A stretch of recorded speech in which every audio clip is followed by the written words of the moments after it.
Where are people going to get a chance to prove themselves if so much of the work that they started off gets automated? So it's not just that people are going to lose their jobs. I think it's the people that have been told for years. It's like, you know who's left holding the bag right now on student loan debt? Black people who were told this is the way to economic success. You have to get a degree.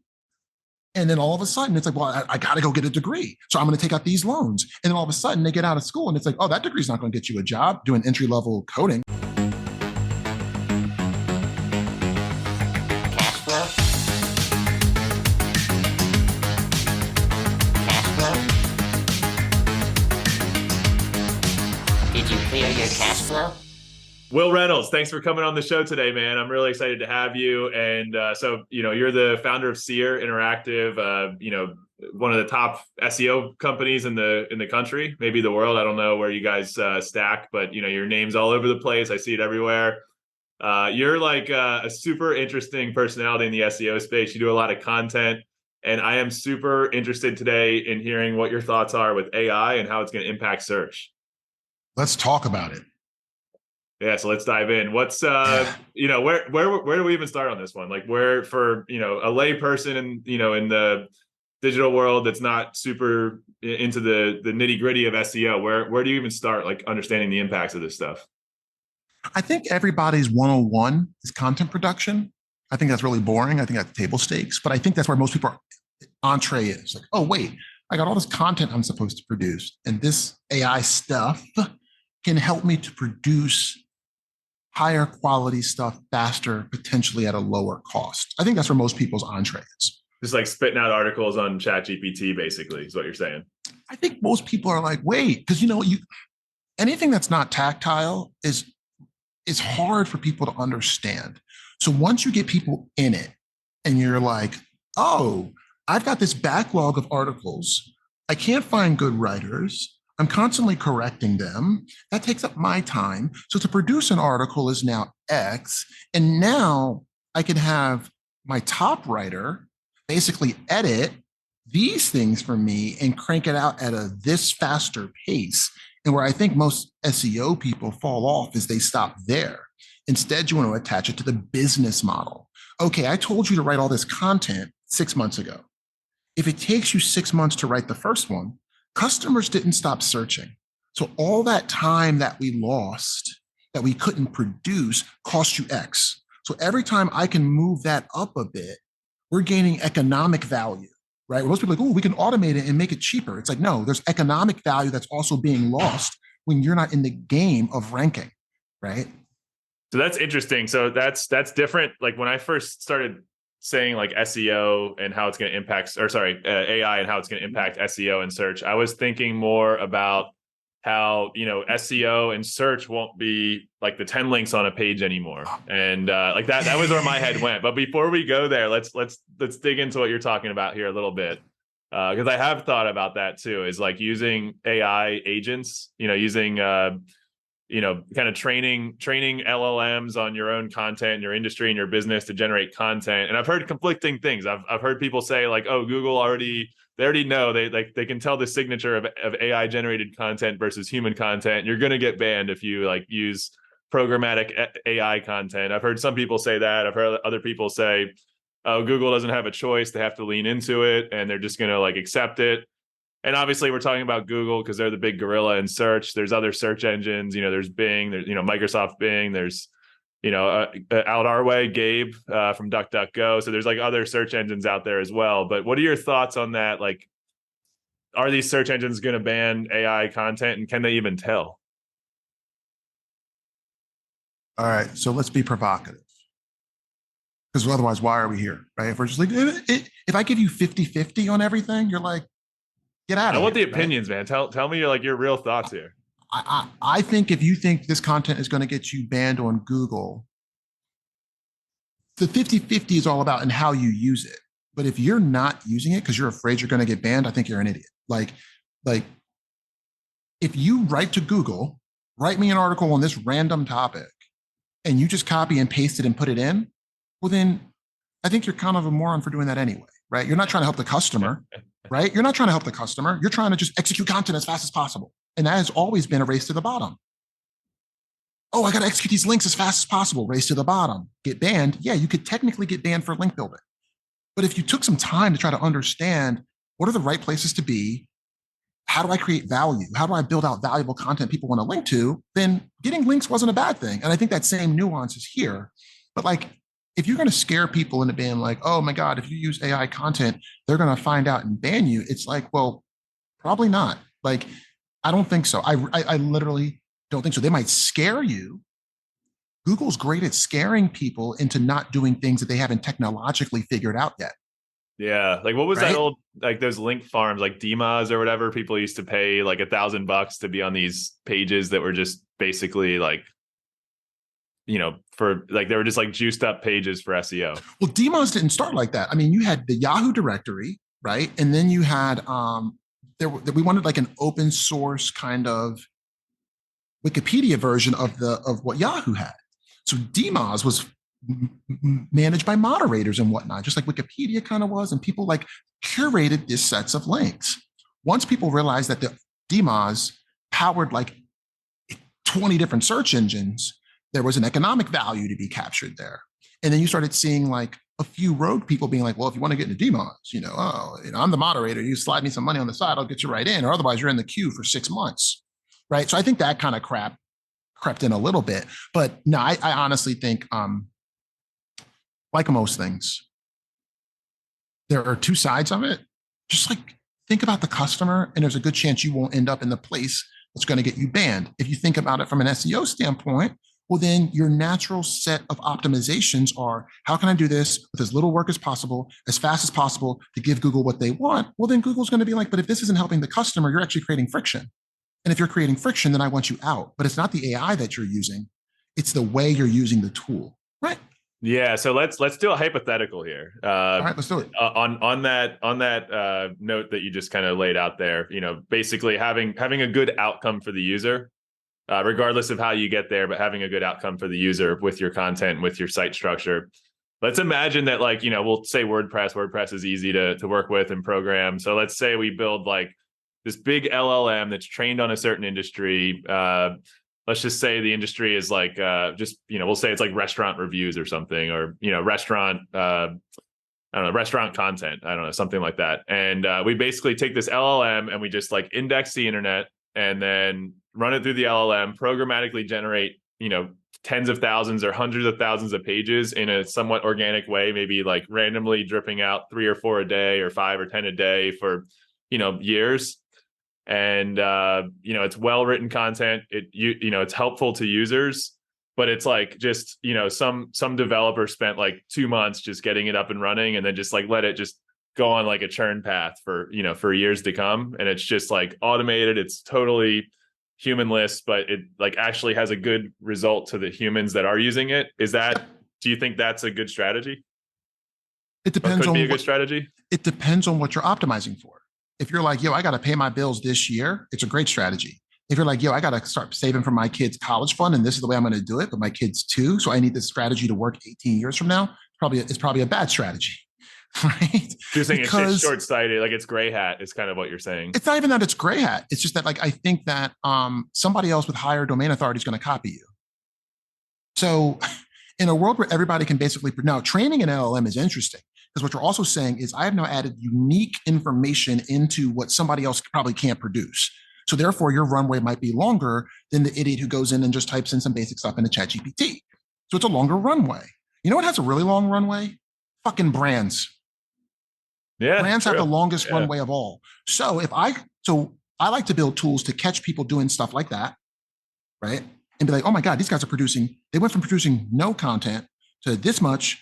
4 rollout every other week. Like I have the ability to see that, right? So then I'm gonna say every week, show me how many they produced, how long does it take for them to rank? And I go to my client who's a bigger domain authority and go, we should just copy what they did. And then now you're trying to compete with me on your great content that you built with your LLM, but I'm working with Yelp. So therefore I'm like, Yelp, these guys are great, man. I just saw what they've done. I've been tracking them for 12 months while you're making money. And it's like, that's a great idea. These pages are sticking in the index. But who's Google going to rather rank for that same exact content or the same exact approach? Yelp, sure. Or affiliate person that created a site that's helping to sell off like DoorDash affiliates, like, or whatever. Like the minute we can capture who's doing what at scale and then look for a higher domain authority client to sell it to. Well, we already see it. First result of Google, like look who's creating all this fake content. It's the Red Ventures model, right? We're going to buy a brand, CNET, WebMD, and then we're going to crank content out on it. And they're going to crush, yeah, because they have the domain authority and the history. Yeah, they're going to totally. And they're going to crush. So this model's already been proven. Get a big brand. Google's not going to probably ban that brand. Now, other thing that companies like that do is they'll have like 5 different websites. They'll have the big flagship brand that they're least aggressive on, and then they'll have the second less, the third less, the fourth less. So they're capturing when Google freaking hits us on the smaller sites. Like, oh my God, yeah. So they do their more experimental stuff, or they just know like if the rollout hits them first on the smaller ones. Yeah, it's so smart. Oh, man. We launched this shit. It got torched in Google in 6 months. Don't do it on the big brand. Oh, this thing's been rolling for 2 years. It's probably safe to roll up to the big brand. So now they're not going to be hit with the big money. We took this little small affiliate that we just bought their site for $100,000, but we spent 15 million on CNET. We're going to take that $100,000 site. We're going to buy 5 of those and try different aggressiveness of tactics. It's like a canary in the coal mine. 1,000%, because they don't want to risk the $15 million thing. They want to risk the $100,000 thing. So imagine if you buy 5 things that all cost you $100,000, and you're testing all kinds of aggressive tactics on that to see which ones last, which ones don't last, how much you can dial it up, right? So this one's producing 100 pieces of content every week. This one's producing 30. This one's producing 10. This one's producing 5.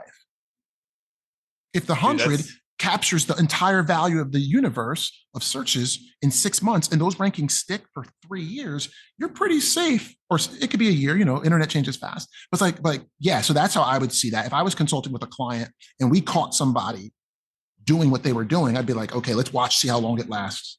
Oh, it lasted for 3 months and torched. We can't do that for you. It's going to hurt your whole brand, right? Oh, it lasted for 12 months. Maybe we can dial ours up a little bit, right? Oh, it lasted for 18 months. Let's get more aggressive, right? So that's the way I would look at it. That's such a golden nugget right there. That's beautiful. I love that.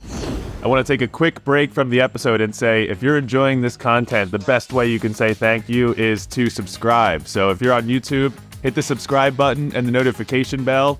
And if you're on one of the podcast platforms, hit the subscribe button there as well. And also share it out to your friends and colleagues. If you find this content useful and you think other people will enjoy it as well, please send it out.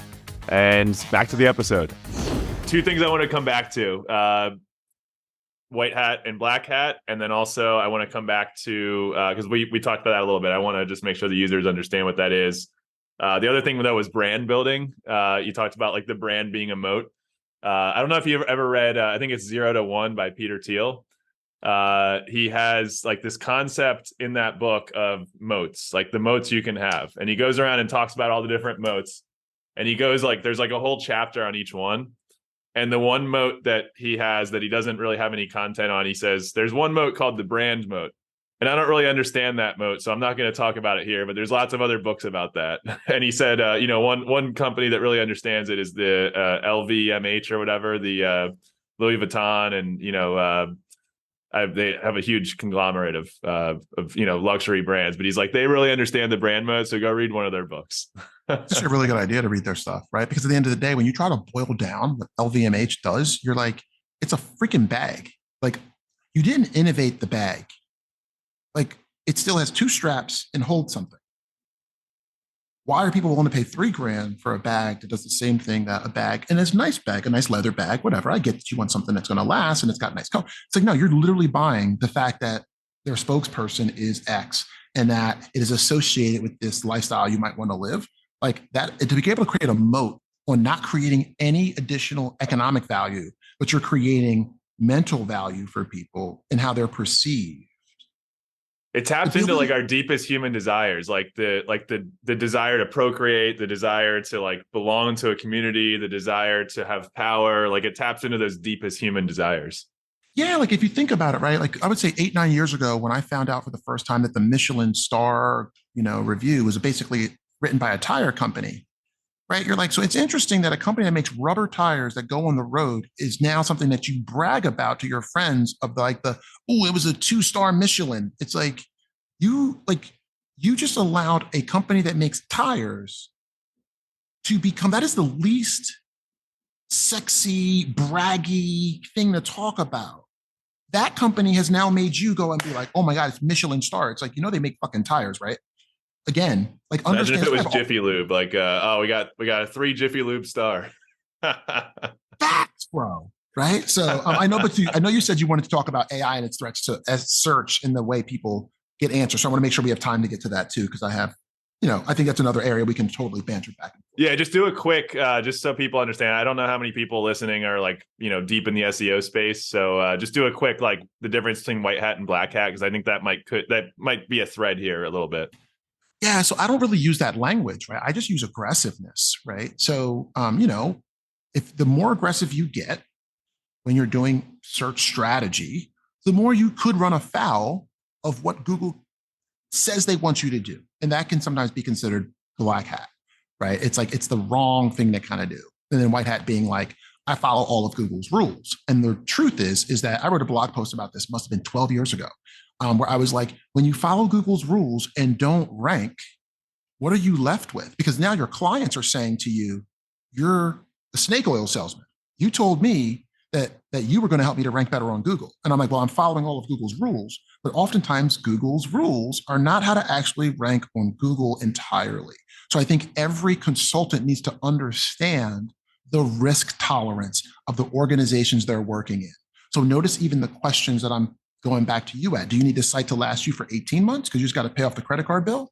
Or do you need to last for 18 years because you got to pay for kids' education? And if this is the only way you're going to pay for those two outcomes, you might want to be a little more to the gray because you need this thing to last. You need to go more gray-white because it's got to last for 18 years to put your kid through school. But if you're like, man, I'm just trying to buy extra tires for my car, then like go ahead and spike that because you got to know what you're optimizing for in the outcome. So if the outcome is long-term, you probably should stay more to the white side. And if the outcome is like, yo, like I'll just build a site.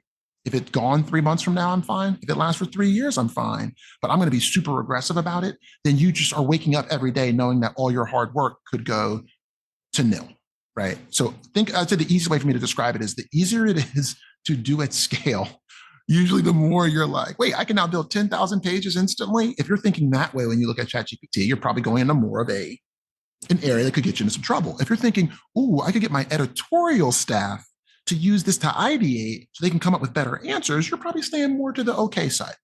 Yeah, and that's so interesting because there's I like the aggressiveness better than because like if you just say it's like either good or bad, like that's like I think that like white hat black hat implies that it's like either good or bad, whereas like I think it's a spectrum. Like there's so much more to it, like everything in life, but I think there's so much more to it than just are you following Google's guidance or not, because everyone's kind of like pushing the boundaries, right? Everyone's trying to kind of figure out how to, optimize as much as they can and get as aggressive as they can without, doing stuff that's just completely deceitful. So it's an interesting, spectrum, kind of way to think about it.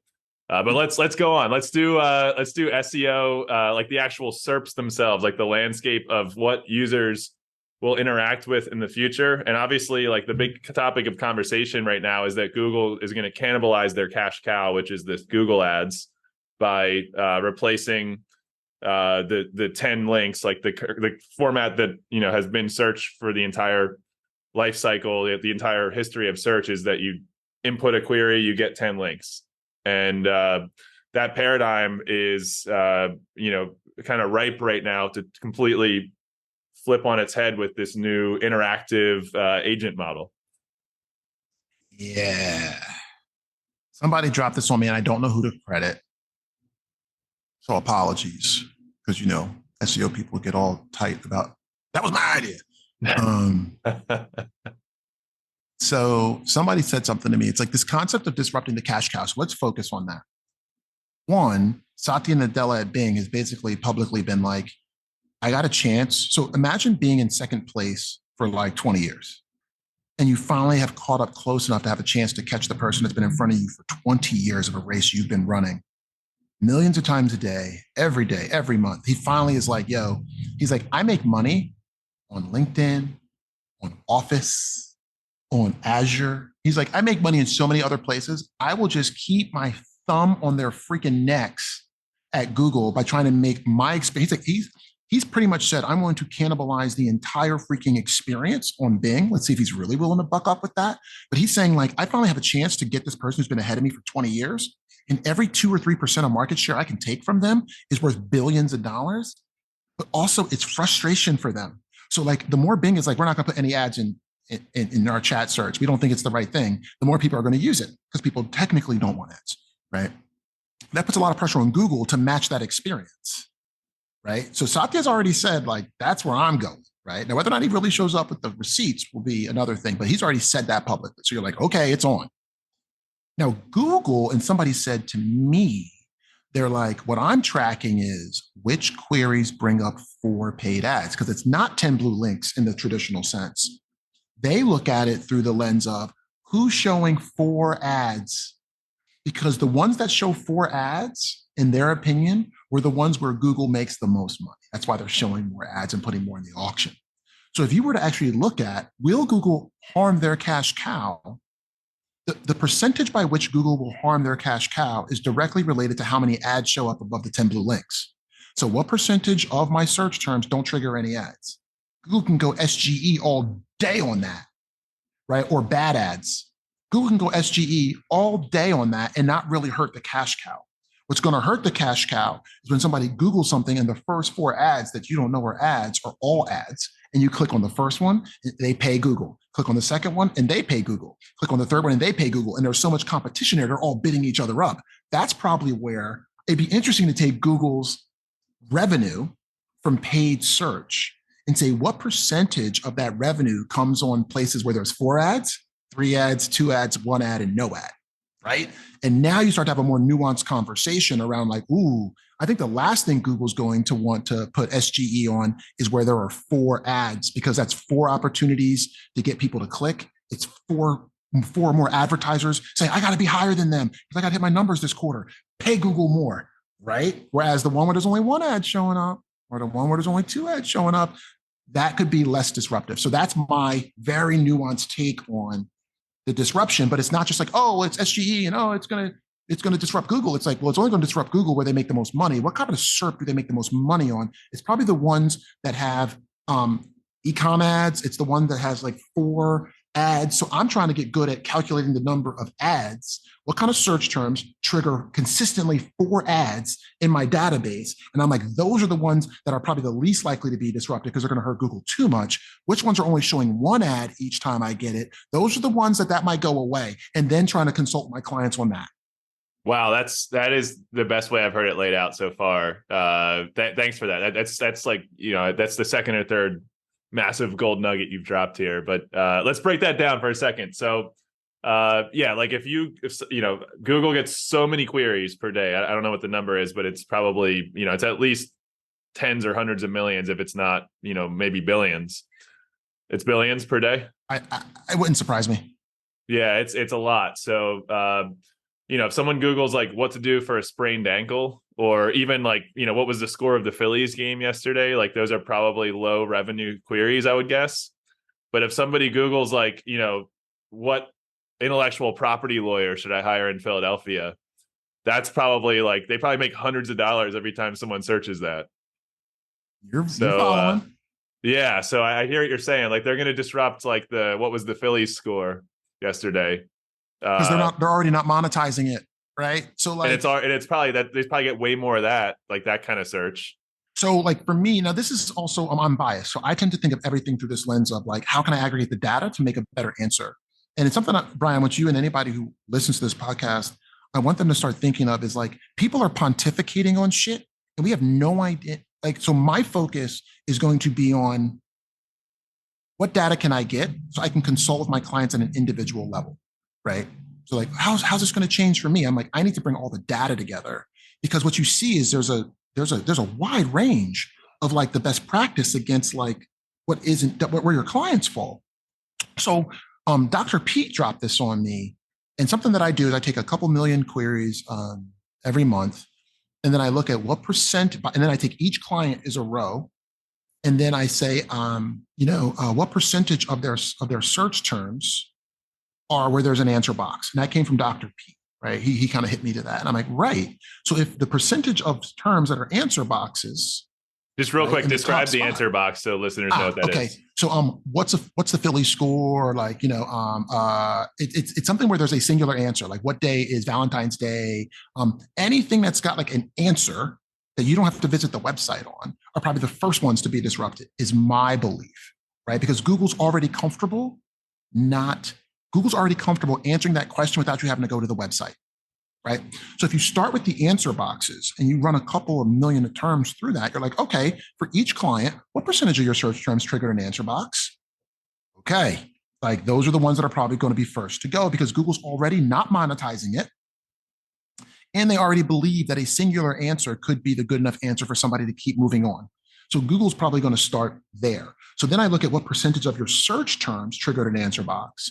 And then I say, of those search terms, what percentage of your paid search spend is that? And what percentage of your conversions is that in paid? So now I'm able to say, hey, man, like it might be 20% of your queries, but it's 3% of your conversions, which means Google is showing some ads on these answer box kind of queries, but they're probably not at the top. They're probably on page 2 or 3. And now I'm having a economic conversation with my client around saying, hey, man, like, yes, like somebody's like, oh my God, like if it's answer boxes, I went and ran all the answer box queries and it's 30% of all your search terms. Oh, it's going to be super disruptive. This is where I believe in the power of joining data. Because once you join paid data in, you're like, oh, wait a second. That's only 5% of your budget and it's only 2% of your conversions. And then if you're really want to be at the top of your game, at least this is how I define it, I'm going to say to my client, at what interval is this disruptive enough that for you, you would want to start taking action? Client goes, man, once this is 10% of my conversions, I don't care about search terms. I care about the economic value. Once 10% or more of my conversions are being affected by answer boxes, then I want to know and I'm going to take action. So then for us in our platform, we set up that alert at the individual client level. Hey, clients, we now have percentage of answer boxes combined with your paid data in this. For one client, they might be like, if it's 3%, I'm concerned. Great. So your account team will only get alerted when it's 3% or higher. And it's just tracking every month. And then once it hits, we know to automatically alert that team member. So now we're reducing the signal to the noise. Another client might be like, dude, that's 30% for me. Okay, cool. Like, we'll just wait until it hits 30% to have that conversation. We might say, are you sure you want to wait that long? But if they're like, yes, this is my strategy, I want to wait that long, then cool. So I like bringing the economic value into the conversation versus this many of your search terms triggered an answer box. But if it's not things that are converting for you, then I'm talking about SEO shit, but I'm not talking about CEO shit. You know what I'm saying? I love that. Yeah. The CEO shit. Like that's revenue, like, profit, what moves the market needle? share, right? Like I pay my people in my ability to generate revenue growth, profit, things of that nature. That is the language of a CEO. Language of an SEO is 30% of your search terms. Okay, well, how many of those search terms are driving me revenue? Are they my most profitable search terms? Are they driving me new customers? Are they taking market share? Oh, I got no idea. Get out of here with that SEO shit. Oh, and then the SEOs go, I'm not getting invested in, right? Nothing's worse than somebody who blames somebody else for why they're not getting what they want out of somebody, right? They won't invest in me. It's like, no, how about you flip that? Because you can't control what somebody invests in.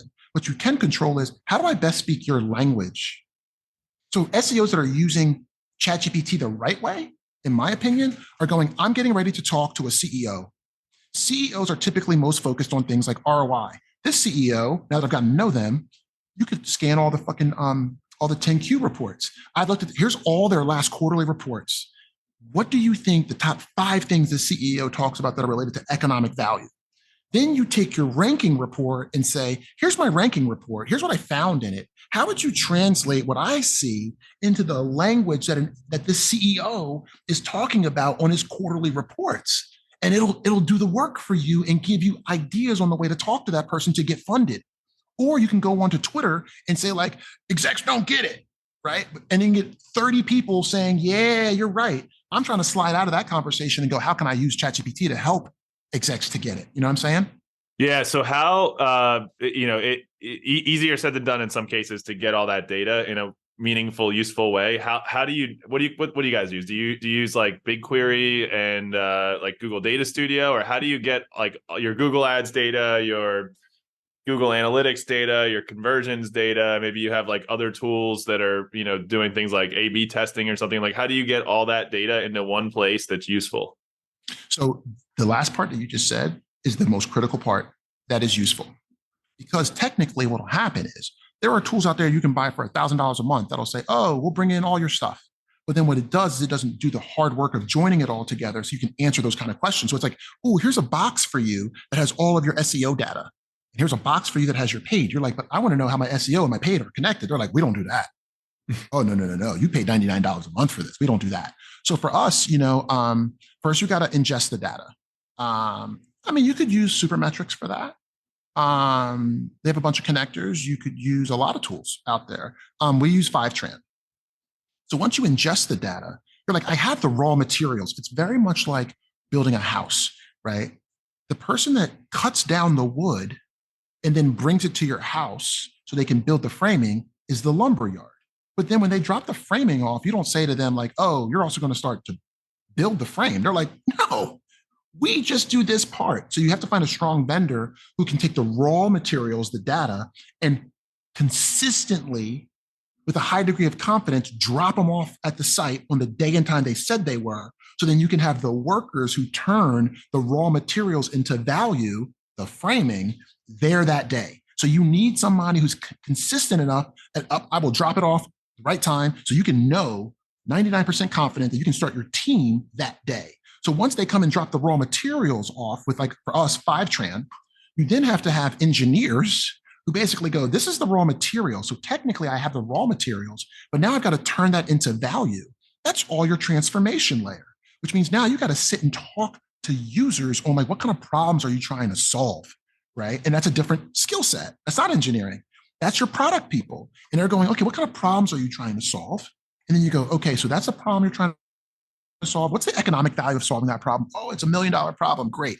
Now I need to go back to my engineers. They're not the people that dropped off the raw materials, but they're the people who are supposed to take the raw materials and turn them into economic value for my analysts, right? So then that middle layer is all the transformation of how do I join this stuff together to turn it into value? And then once the engineer goes, I have now joined it all, then you have a separate role that is an analyst. And the analyst is like, I don't know how to join all this stuff and use SQL and all these crazy tools to cut the data up and to put it in the different tables and all that. That's not their job. Their job is to do the analysis. So they're like your interior designer. They're like, no, you got to get the stuff dropped off first and the framing built. And then I come in and start to work on like where to hang the picture. But don't talk to me yet, because my skill set is best at now that you've made it easy for me to hang stuff and you've put drywall up. Well, now my skills are best. And your analysts are the ones that do that part. And they might use Looker, they might use Power BI, they might use any tool they want.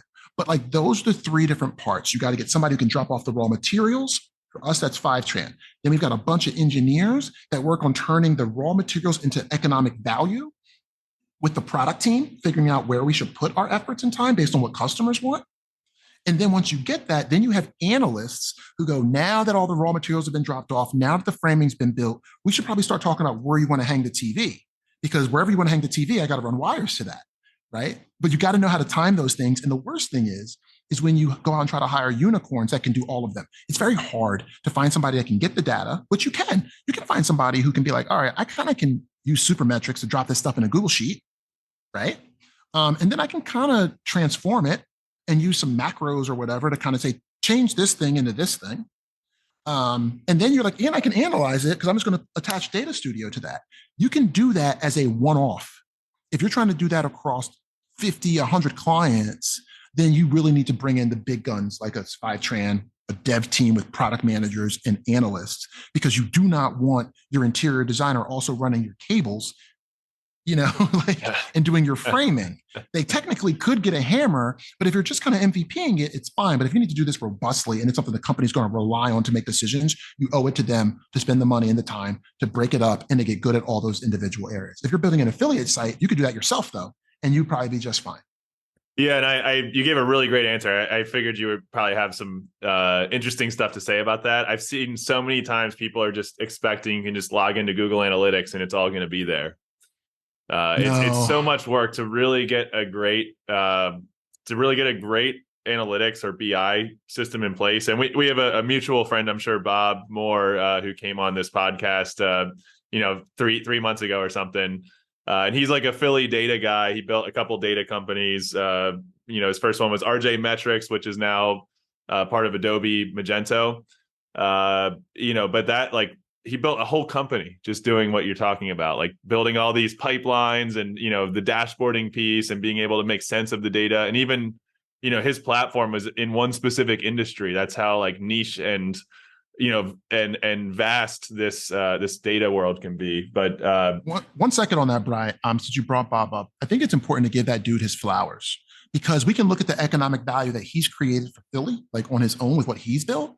But then you got to remember Tristan, I think Handley, who built DBT Labs, which is a freaking unicorn over there and was started off as Fishtown Analytics, came from that. So I think if you also were to look at Bob's work here, and then all the people that spun businesses off from Bob, you're like, the economic value of what he sold to Magento that went on to Adobe is one thing, but the fact that we got a company worth $2 billion, like I could walk there in 10 minutes from here in Fishtown, like came from all the people that worked with Bob that he kind of brought up and let them run with stuff. So I also want to just give Bob his flowers on that, because he deserves them for all that he also enabled other people in his companies to go and do on their own after their time at RJ was up.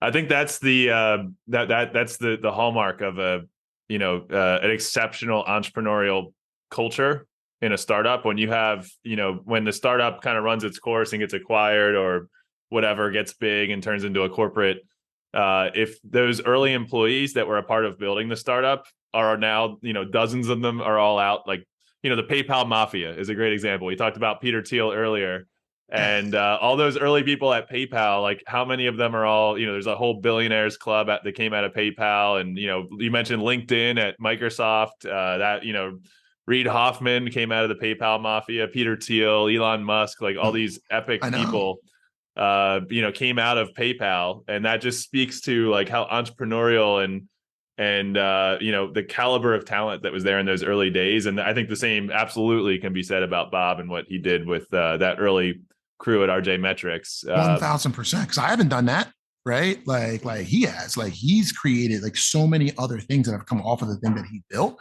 at a scale that I think is just really to be commended. So let's make sure we give that guy his flowers. Yeah, absolutely. All right, let's close out here on some maybe some predictions or we talked about like the content generation side of AI. We talked about the what's going to happen with the search landscape. Everyone's talking about AI these days. I think there's a hype cycle around it, but I also think it's like deserved. I think it's a well-deserved hype cycle. It's not it's not the metaverse or anything like that. So, what are some predictions and how?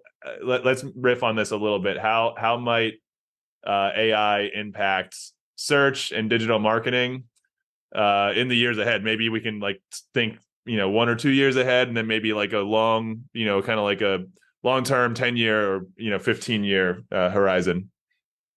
I don't know if I see good things, Brian. Like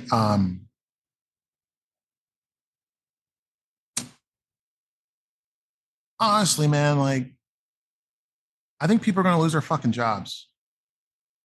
And everybody says like, oh, it's going to find a new way to create value. And you're like, yeah. And I'm in it. So I'm close. I'm not like one of these like people, I'm off of it. And I'm like, oh, jobs. I'm like, no, I'm in it. And I'm like, I think that it's disingenuous to tell people. So now the new phrase is, it's the version of guns don't kill people, people kill people kind of thing, And so in AI, what I'm hearing over and over again is AI doesn't take away jobs. People good at AI take away jobs. And you're like, well, if you got laid off because of AI, you don't give a fuck, right? You're like, I don't have a job. I can't economically provide for my family. So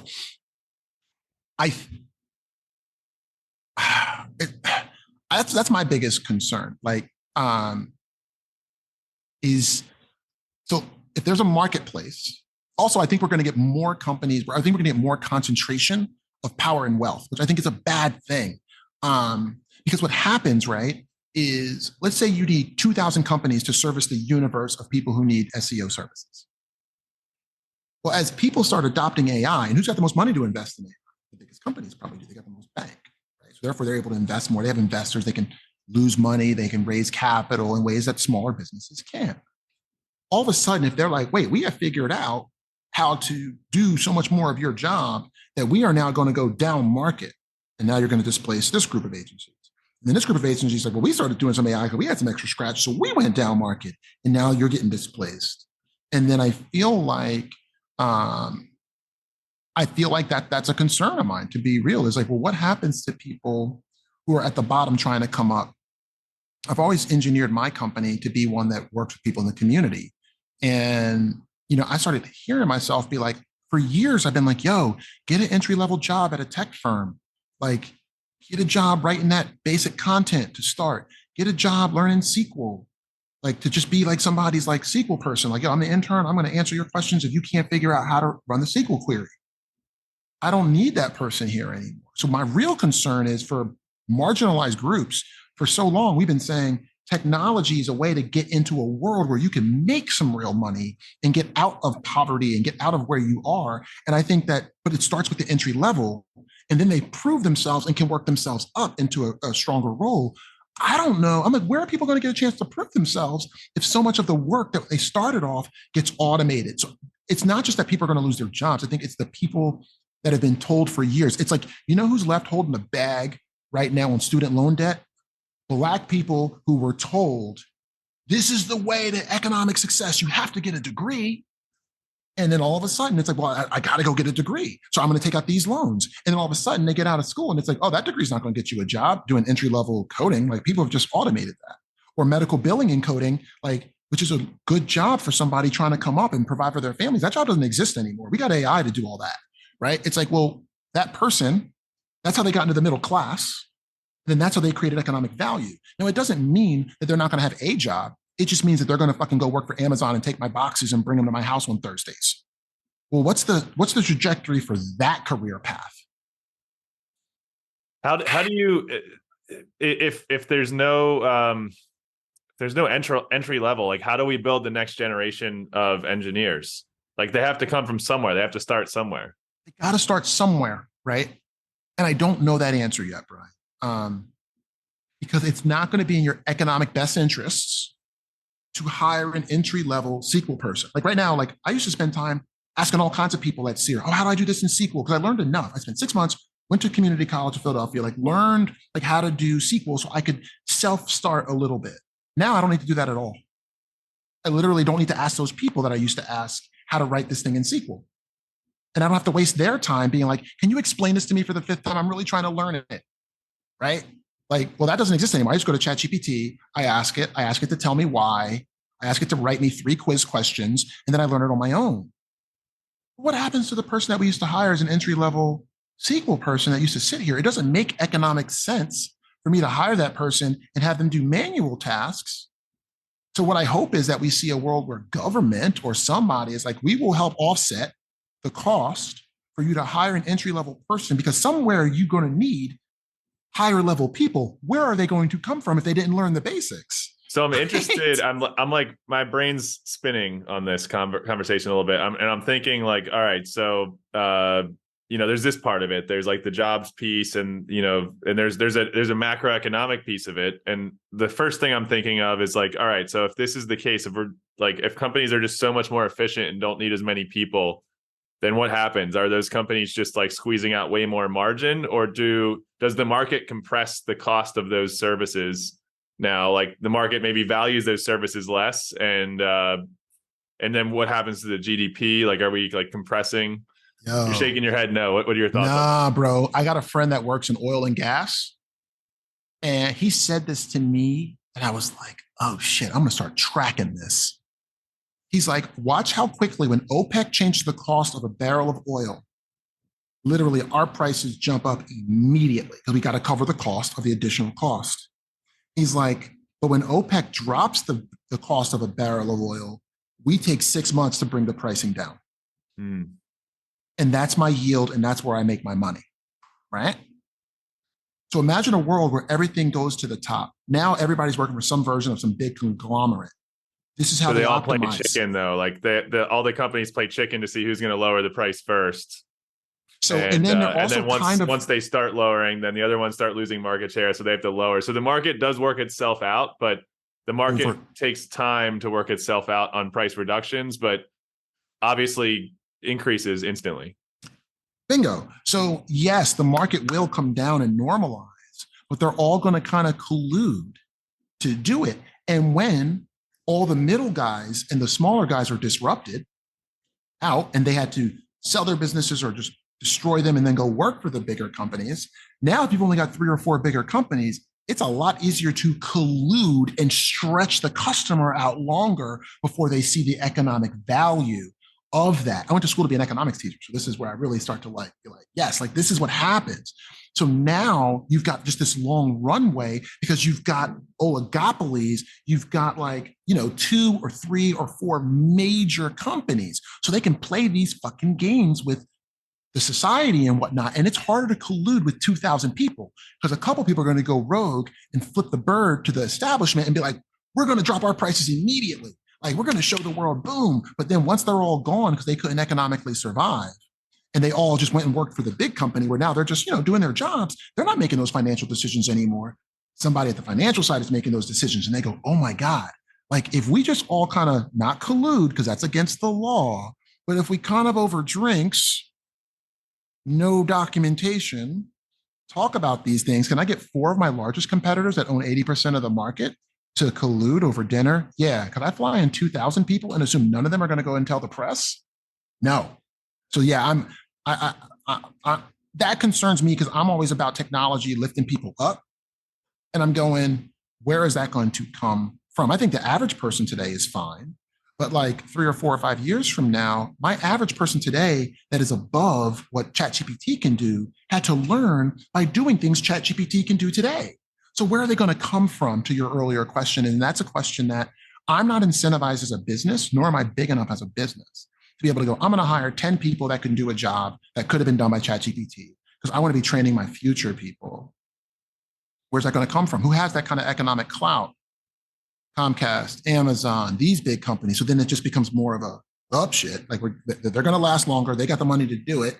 They will do it at a level that's like, we're supposed to do it for ESG, but like, is it really in their ethos? Like, no. Right. So we'll see, man. We'll see. It's going to be an interesting ride. It's going to be an interesting ride. Yeah, there's so much there. I was just listening to the Acquired podcast. I don't know if you've ever checked that out, but it's super interesting. I know that dude. Yeah, and they had an episode on Lockheed Martin, the history of Lockheed Martin, and there was one point in the story where I guess I don't remember the timetable. I want to say it was in like maybe the 70s or something. After kind of there was a lot of like public disdain for the military industrial complex, and people wanted to do less war, spend less on war. And so the U.S. government was starting to ramp down war spending quite drastically. And some like super senior White House official called a dinner with all of the CEOs of all the defense contractors. And basically at that dinner, they called it the Last Supper, is what they've referred to that dinner ever since. And basically the White House official said, all right, we're about to drastically ramp down defense spending. He's like, I don't care how you guys do it, but you have to figure out how to merge, like cut in half the number of you.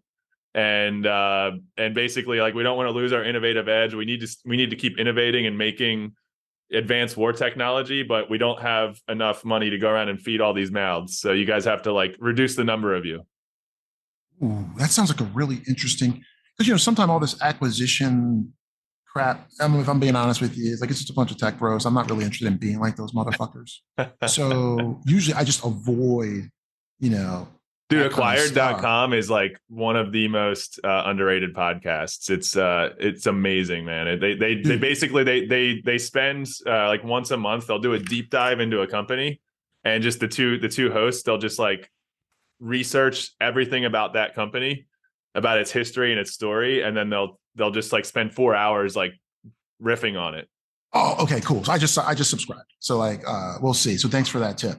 Yeah, cool, man. So but you when you said like the colluding thing, that just kind of made me think of like how these kind of these meetings can happen where there's like decision, there's sort of like cooperations that have big impact in the real world. They do, they really do. So we'll see how it plays out. And I don't mean to be doom and gloom on that. I think it's a tremendous opportunity if you're in it today.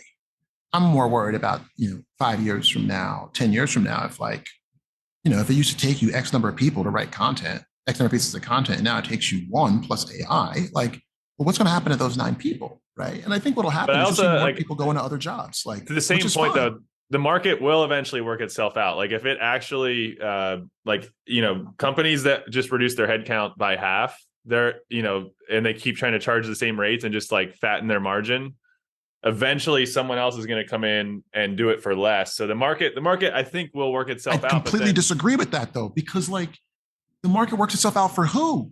Not people that look like me, right? Like that's my concern. Is it's like Seer has always been founded on like we're going to bring people up in our community.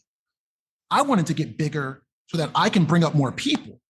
Most companies want to get bigger so they can be on the Acquired podcast, right? And they can tell their story and all that shit. So that's my big concern. Is it's like for whom? Like, Yeah, I feel you.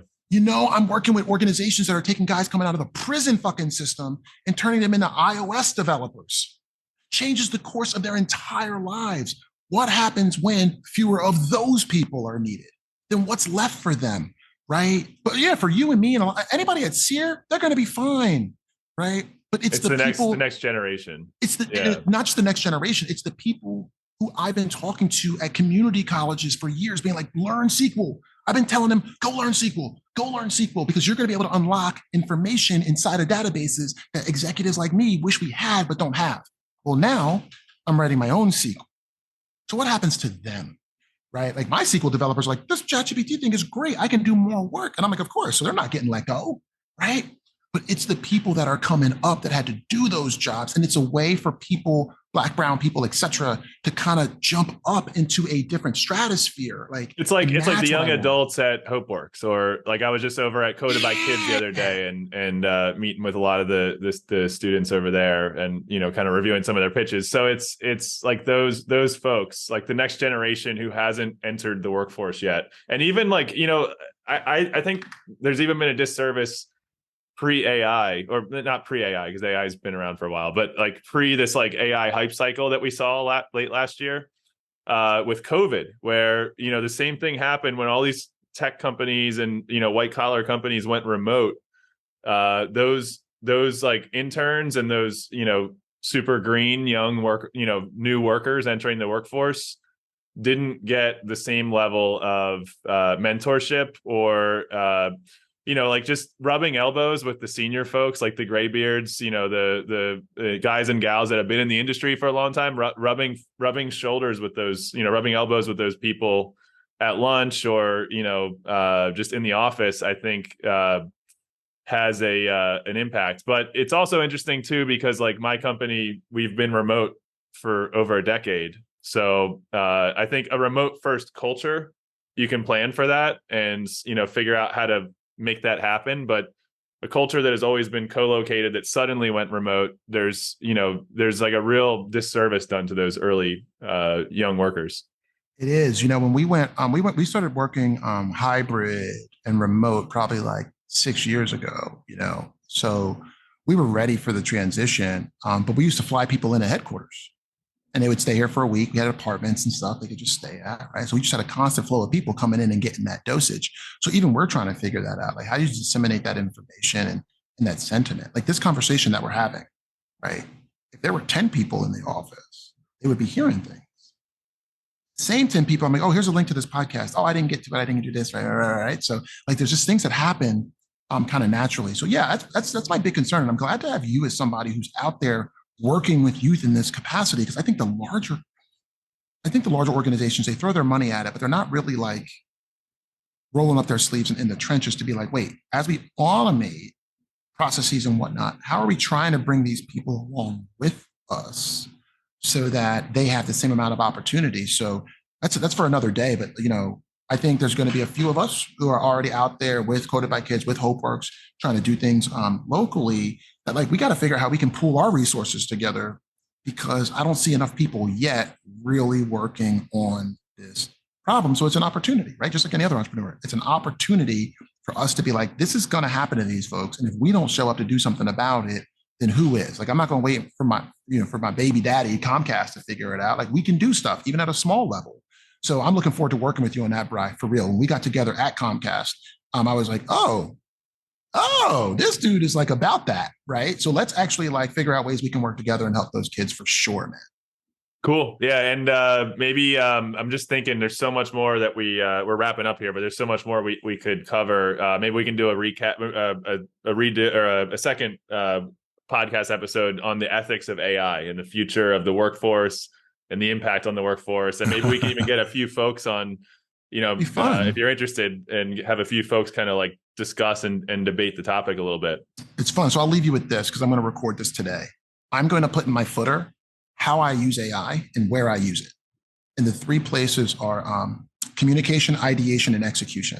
And I'm going to have something so that people always know where my boundaries are with AI, because otherwise you don't know. And one of our corporate values is transparency. So I'm going to lead by being like, look, I think every person at some point is going to need their own personal statement that you can link out to. That's like, here's how AI might have affected this correspondence, right? Here's my borders, here's my lines, etc. So I'm going to launch that sometime today. Cool. So you'll be able to see it. Keep an eye out for it. All right. What do you want to plug before we hop off? Anything you want to, and you do the work with rehabilitating prisoners in the workforce. I know you've got the sleep out that you do in Philly. Is there anything you want to plug from a community aspect? No, the only thing I'm going to plug is just like challenge yourself to be good to forgotten people. And I think that'll take you broader than anything that I'm specifically working on.